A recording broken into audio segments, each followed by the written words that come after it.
Hey everyone, Adam here, and in this video, I'm going to be covering some ideas that I've had that I think could make Pokemon Unite a little bit better. As a longtime fan of Pokemon, I've noticed that there are a lot of mechanics in the original Pokemon games that they could definitely implement into Pokemon Unite to make it a lot more fun and a lot more better of an experience. All these ideas have personally come from my own head. I recognize the fact that these are probably all very popular ideas that other people have also thought of, so just keep that in mind while I'm listing them off. And I will have about 4 of them to go over, so without further ado, let me share you the first one. The first idea that I had is in regards to the holoware that you can obtain for different Pokemon. I think that it would be really awesome if they could implement shiny skins. Like I said before, I'm sure that a lot of people have had this idea already, but I think that the way that they implement it could really change whether or not it would actually be a good idea or not. I think these shiny skins should be rewards for doing either so well in the leaderboard for each season, and then maybe you could hold on to that shiny skin for the following season, and then again, if you do so well the next season, then you can continue to keep the shiny skin, and that way it could rotate between a number of players. And my idea for this one also comes with the fact of how rare shinies are in Pokemon. If you guys are longtime fans of Pokemon, you'll know that in the original games, there was a 1 in 8,192 chance in actually obtaining a shiny, which are really, really, really low odds. So I'm thinking that maybe you could give that percentage of shiny skins out to people that do so well on the leaderboards. So, you know, the top 1 out of every 8,192 players would obtain a shiny skin for that Pokemon respectively. So specifically for Wigglytuff, the top players that is in that fraction would then actually obtain a shiny skin. And I think this would be a really cool way to implement it, because that way it's not too common throughout there, and whenever you go up and face an opponent with a shiny skin, it would be really awesome, and it would be really amazing if you yourself could get that shiny skin. My other idea is kind of dependent on how involved Nintendo is with the competitive scene of Pokemon Unite. It would be really awesome if shiny skins could be rewarded to those players who actually win in tournaments or do so well, you know, in the big name tournaments. They could actually win prize money, or they could actually win these shiny skins. The other way that I could see them being implemented actually does not have to do with holoware or anything. Instead, maybe I think it would actually be really cool if every time you go into a new match, there was a chance for your Pokemon to be shiny, that 1 in 8,192 chance. And so occasionally you will have a match where your Pokemon's actually shiny.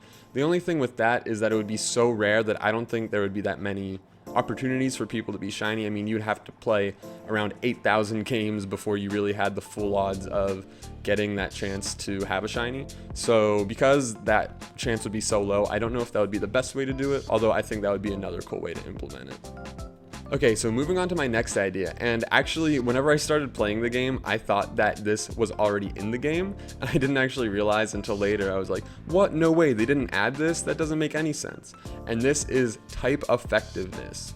Now, I do understand that having different types being stronger than others could really kind of make one Pokemon better than another and kind of break the game, but I think that it could provide a lot more counterplay for specific Pokemon. So say, for example, Cinderace is one of the most busted Pokemon in the game, and Cramorant might not get as much play. Maybe having Water super effective against Fire could actually give that Pokemon an edge up.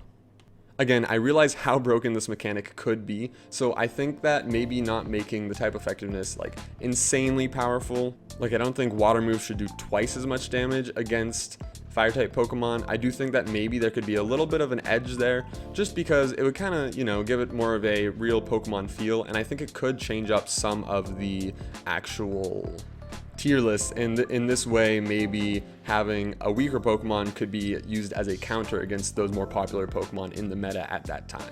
That's basically all I have about type effectiveness. I just really think it should be in the game, even just in a minute amount.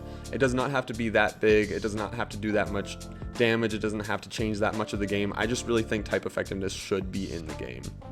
Okay, so moving on to my third idea, and I gotta be honest, I actually have not seen anybody else talk about this idea, and I think that it probably would be one of the coolest things, and maybe even one of the most likely things to be implemented into that game. And this idea is actually having multiple evolution paths for a specific Pokemon. You guys saw it in the thumbnail, and I think it would be so cool to be able to choose midway through a game whether or not you want your Pokemon to be either an attacker or a supporter. Let's look at Vileplume and Blossom as an example. Say your team really needs some extra support for a round because for some reason the other team got super overpowered and now they're all a lot stronger than you, and you just need to, provide that a little bit of backup for your Garchomp or another player, then you can always go the Blossom route. But say instead, your team's actually doing well in that healing role, then you can actually go the attacker route and evolve into Vileplume to really steamroll your opponent and provide just that little bit of extra damage. Now, ways of implementing this, I'm actually not entirely positive, because we know for Vileplume and Blossom, Vileplume evolves with a Leaf Stone and Blossom evolves with a Sunstone. So one possible way of implementation, I'm actually thinking maybe you have to carry those items on the Pokemon, and that way it wouldn't be as broken. So maybe in this way, your opponent just doesn't know which one you're going to evolve into, and if you carried both of them, it would take up 2 item slots for your Pokemon, but it would also allow you to evolve into whichever one you want to in order to help your team in that way the best. So this was just another cool idea that I had, and the reason I had it really is because of Sylveon being implemented into the game. How cool would it be if you were Eevee and you could give your Eevee a stone and then evolve into any of the Eeveelutions, or even without the stone, just kind of choosing whichever one you want mid-game. I think that would be a really cool mechanic, and it would, it would spice up the Pokemon Unite meta a little bit. Alright, now if you've made it this far into the video, thank you guys so much. I really appreciate it. I love that you guys are enjoying my content. Comment down below what your idea would be. What do you want to see implemented into the game, and what do you think would really, spice up the meta and change the game up a little bit to be more fun? Okay, now we will move on to my last and final idea that I have, and this idea kind of goes in conjunction with another idea that I do think is already going to be implemented into the game, but I'll just kind of cover all of it at once so you can see what's going on. And this idea is Mega Evolutions. I'm sure a lot of you guys are probably really excited to hear about Mega Evolutions and are really hoping that in Brilliant Diamond and Shining Pearl they'll actually be implemented. As we all know, Mega Evolutions was a fan favorite that Pokemon actually put into their games, and I would really love to see them be put into Pokemon Unite as well.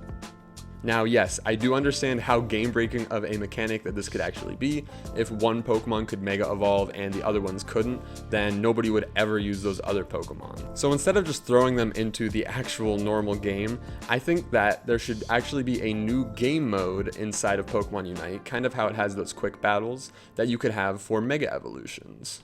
In this way, those certain Pokemon that are in Unite that can actually Mega Evolve, you will be able to only use those ones, and then every Pokemon on your team will be able to Mega Evolve during the battle. And the fact of it being a new game mode is kind of what I was talking about, how I think they're already going to add those different things into the game. But I think just everybody really loves Mega Evolutions, and if I'm not speaking for you, then comment down below and let me know.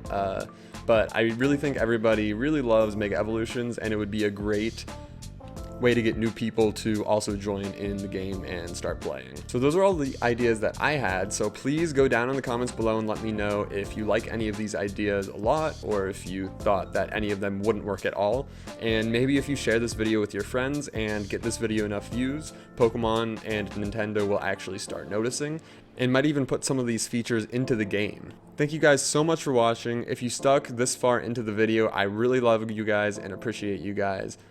I know I haven't posted in a while, but I have been really busy lately, and hopefully in the future here, I'm going to be going back to school, and I will be able to really post more videos, even daily, hopefully. So stay tuned for that, and if you guys do want to see daily Pokemon Unite footage, mostly of Wigglytuff, then hit that subscribe button. Thank you guys so much for watching. See you guys in the next one.